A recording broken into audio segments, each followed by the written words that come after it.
के आज बकरीद का त्योहार भी नहीं, हमें तो खास बात ये लग रही है कि इन्होंने हमें आमंत्रित किया है और हम एक दिन यहाँ आएंगे और इनके बच्चों के साथ इंटरेक्शन करेंगे। आज बकरीद का त्योहार भी है, सबको, पूरे बिहार वासियों को, पूरे देशवासियों को त्योहार है। त्योहार प्यार के मौके पर पूरे हिंदुस्तान के लोगों को मुबारकबाद देता हूँ।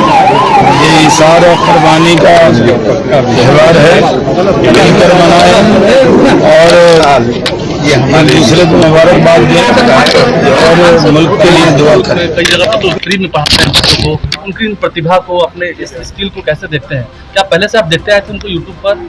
हाँ, यूट्यूब पे देखा है इनको और बहुत लोगों को ये नौजवान आदमी है, इनको जो भी इनकी तारीफ की जाए उसको इन्हें बहुत ज्यादा ध्यान नहीं देना चाहिए। ये बहुत अच्छा काम कर रहे हैं, बहुत अच्छा काम कर रहे हैं। और इस तरह के लोगों का, देखिए मैं परसों भी आप लोग थे जी, मानव समाज को दूसरे, हम अकेले प्राणी नहीं है दुनिया में, पता नहीं कितनी प्रजातियां हैं प्राणियों में। मानव को दूसरे प्राणियों से जो चीज भिन्न करती है वो उसकी संवेदनशीलता है, जिसको धर्म कहा गया है, वो उसकी करुणा है। मेरा दिल उनके लिए भी, मैं सिर्फ जो साधन संपन्न हैं, जो फीस अदा कर सकते हैं, उनके लिए ही नहीं बल्कि मेरा दिल उनके लिए भी धड़के जो साधनहीन है।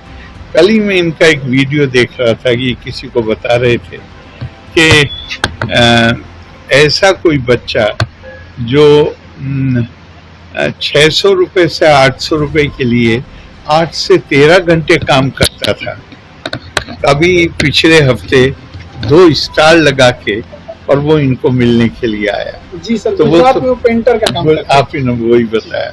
तो उसके पास तो फीस देने के लिए पैसे संभव नहीं है कि पैसे होते, लेकिन आज उसके दिल से कितनी दुआएं निकलती, सिर्फ दुआएं खास नहीं है जो इनके लिए निकलती होंगी, वो जिन परिस्थितियों से गुजर कर आया है और आज उसके ऊपर जो जिम्मेदारी है, तो जब वो लोगों के साथ डील करेगा तो उसके अंदर संवेदनशीलता होगी, उसके अंदर करुणा का भाव होगा, वो गरीब आदमी की पीड़ा को समझ सकेगा। तो ये बहुत बड़ा काम कर रहे हैं। मेरी इनके लिए सारी साधुवाद, सद्भावनाएं, और मालिक करे कि इससे भी और बड़ा अपने जैसे और बहुत पैदा करें जो इसी संवेदना के साथ समाज की सेवा। आपके क्लासेस भी में और बकरीद का त्योहार भी था, उनको लेकर भी बता दिया।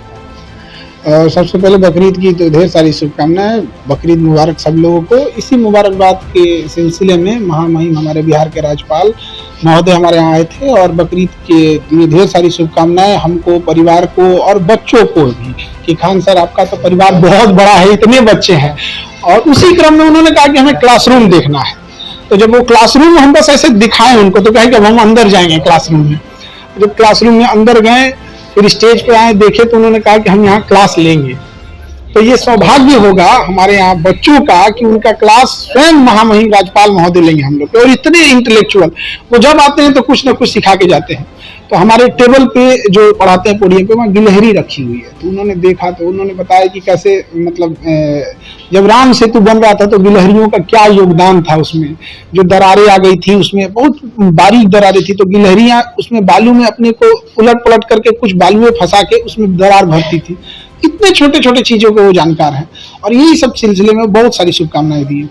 उन्होंने क्लास लेने की बातें कही है। बिल्कुल, उन्होंने कहा है कि सामाजिक बदलाव, हमारी संस्कृति को बचा के रखना। जिस तरह से भारत की संस्कृति धूमिल होती जा रही है, वेस्टर्न कल्चर भारत पे हावी होते जा रहा है, तो इस चीजों को हमें, अपनी धरोहर को बचा के रखना है। इसी क्रम में उन्होंने बताया कि अगर आपको कोई ऐसे इश्यूज आएंगे, पॉलिटिकल टॉपिक होंगे या फिर कॉन्स्टिट्यूशनल टॉपिक होंगे, ये सब समाज सुधार के टॉपिक वो जरूर आएंगे। और उन्होंने कहा एक बार नहीं, हम कह सर एक बार क्लास ले, नहीं मैं बार बार आऊंगा। पारिवारिक बात को लेकर लेते हैं, शादी हुई आपके हालों में, कैसा पारिवारिक संबंध चल रहा है? सब चीज एकदम ठीक चल रहा है। और हम तो इधर पठन पाठन में व्यस्त हैं, अपने काम में, वो अपने काम में व्यस्त हैं। चलिए, जिस तरीके से घटना घटी थी जो मुजफ्फरपुर के नाबालिग बच्ची के साथ हुआ है, देखिए, अभी इस मैटर पे हमारी महामहिम राज्यपाल जी से भी बात हो रही थी, तो उन्होंने भी कहा कि इंसान की संवेदनशीलता मर चुकी है। एक 9 साल की बच्ची का जिस तरह से रेप करके वो घसीटते हुए आई है बेचारी, और एम्बुलेंस में बैठे बैठे, मतलब आप एक डॉक्टर से भी कहते हैं कि आपका पेपर वर्क और ये सब चीजें बाद में होती हैं, आपको प्रायोरिटाइजेशन नहीं दिखता है कि बेचारी एक बच्ची है, मर रही है। अब आप देखिएगा बेड है कि नहीं है, तो फिर क्या संवेदनशीलता रहेगी। और समाज को एक लेसन की जरूरत है कि ऐसे लोगों का सामाजिक बहिष्कार। उस देश में आप क्या कल्पना कीजिएगा जहां बलात्कारियों को भी बढ़िया वकील मिल जाते हैं, बढ़िया वकील। तो ये एक ना कहीं हम वकील समाज से भी, एक वकीलों से भी बड़ा हाथ जोड़कर विनती करते हैं कि देश की लड़ाई में वकील एक हो गए थे, चाहे वो सरदार पटेल हो, महात्मा गांधी हो, पंडित जवाहरलाल नेहरू हो, मोतीलाल नेहरू हो, सारे वकील एक हो गए थे। उनके पास बुद्धिमता होती है, एकता होती है, वकीलों से अच्छी एकता नहीं। यदि ये सारे वकील एक हो जाए और ये समझ जाए, क्योंकि उन्हें केस देखने के बाद समझ जाता है कि झूठ बोल रहा है या सच बोल रहा है, कि अगर कोई रेप वाला काम किया है, किसी महिला पे एसिड अटैक किया है, किसी महिला को जला के मारा है, रेप किया है, किडनैपिंग किया, तो ऐसे का कोई बढ़िया वकील नहीं मिलेगा। जैसे अगर कोई देशद्रोह कर देगा तो उसको कोई बढ़िया वकील नहीं मिलेगा। तो इसे देशद्रोह की श्रेणी में इस तरह से रखना चाहिए ताकि उससे समझ में आए कि हमको कोई वकील नहीं मिलेगा। अगर बढ़िया वकील मिल जाएगा तो बचा के निकाल ले आता है। गवर्नर अभी चिंता व्यक्त की है बहुत, वो हमसे कह रहे थे कि हम आपसे क्या ही बताएं, वो मतलब बहुत ज्यादा चिंता में थे इस चीज को लेके, और कह रहे थे कि समाज कैसे इतना असंवेदनशील हो सकता है।